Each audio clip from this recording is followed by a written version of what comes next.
or to watch the World Cup.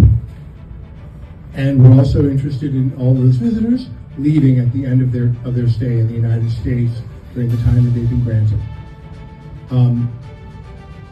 While we are very excited to welcome people, I also want to make sure that the message is crystal clear that the United States does not tolerate people who overstay or violate the terms of their visas, who don't obey the law or otherwise do not abide by the terms of their visas.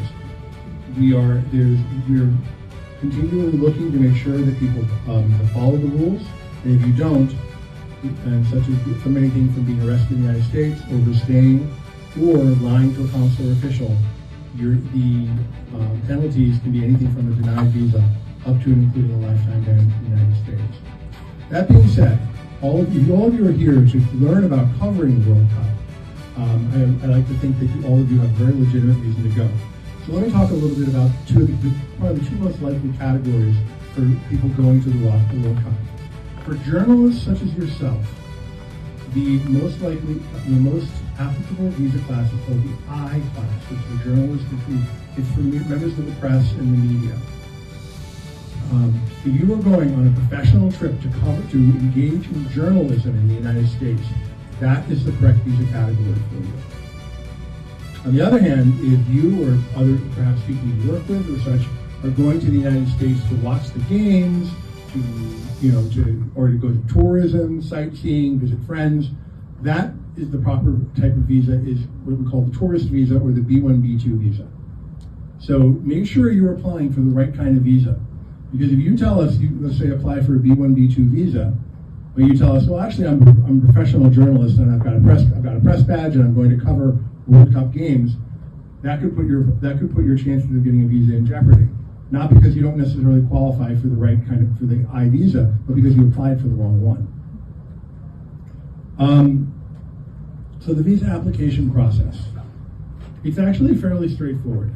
If you go to the U.S. Embassy's website and look up for visas, there's a link to our appointment system. Our appointment system is run by a contractor, and there's a whole, and the contractor's website has an explanation of the entire process. Basically what you do is you go to the application portal, you set up an account for yourself. If you've already applied for a visa in the past, you can use the same one.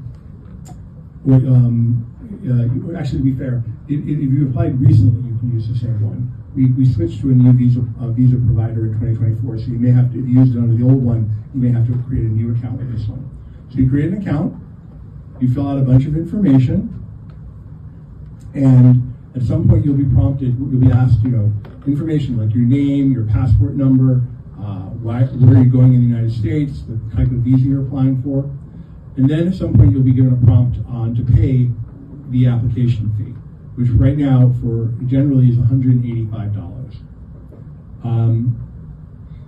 At the same time, another thing, once you've done that and you have to pay it, you can either pay it you may be able to pay online, but a lot of people often find they need to go to a bank and they pay the fee at the bank, they get a receipt, take the receipt back online, and then you can put it into the website.